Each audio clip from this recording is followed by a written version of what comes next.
Hello बच्चों, let's see the question कह रहा है कि the correct graph shown below to proves Amontons pressure temperature law.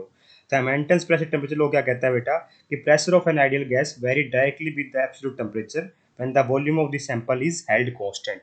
तो volume of the sample held constant करोगे तो बेटा प्रेशर डायरेक्टली प्रोपोर्शनल होता है टेम्परेचर के। मतलब मैं क्या कह सकता हूँ बेटा कि मेरा पी बाई टी क्या होगा बेटा, मेरा कांस्टेंट रहेगा। ठीक है, ये बात सही है बेटा। या फिर मैं कह सकता हूँ बेटा कि प्रेशर और टेम्परेचर, प्रेशर क्या बेटा डायरेक्टली प्रोपोर्शनल टेम्परेचर है तो प्रेशर इज इक्वल टू के टी लिख सकता हूँ मेरा। तो प्रेशर और टेम्परेचर ग्राफ क्या होगा बेटा, इस तरीके से वेरी कर रहा होगा, इंक्रीजिंग ग्राफ होगा प्रेशर और टेम्परेचर का। ठीक है, ये हमसे पूछा गया कि कौन सा सही है। तो प्रेशर बाई टी का ग्राफ, तो पी बाई टी तो बेटा कांस्टेंट ही रहना है, तो आप कितना प्रेशर बढ़ा लो, ये प्रेशर बढ़ाओ टेम्परेचर कम हो जाएगा, तो ये ऐसे तो ग्राफ आने नहीं वाला। पी बाई टी फिर यहाँ लिख दिया बेटा, तो ये कांस्टेंट रहना है तो इंक्रीज तो होगा ही नहीं बेटा।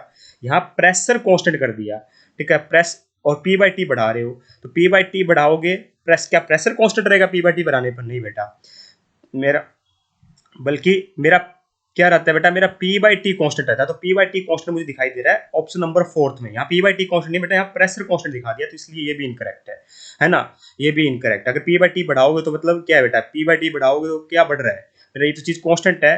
ठीक है, तो क्या मेरा प्रेशर बढ़ेगा, तो ये क्या मेरा प्रेशर कॉन्स्टेंट रहने वाला है? ऐसा कोई रिलेशन ही नहीं है बेटा, हम डिफाइन भी नहीं कर सकते ना इस तरीके से डायरेक्टली। ठीक है, पर फोर्थ ऑप्शन में देखो बेटा मेरा कि मेरा पी बाई टी की वैल्यू कांस्टेंट रह रही है प्रेशर बढ़ने पर, और ये बात बिल्कुल सही है बेटा। प्रेशर बढ़ाओगे तो टेम्परेचर कम हो जाएगा, तो पी बाई टी की वैल्यू कांस्टेंट रहेगी। तो option number fourth perfectly correct है। I hope you understand the answer. Thank you so much.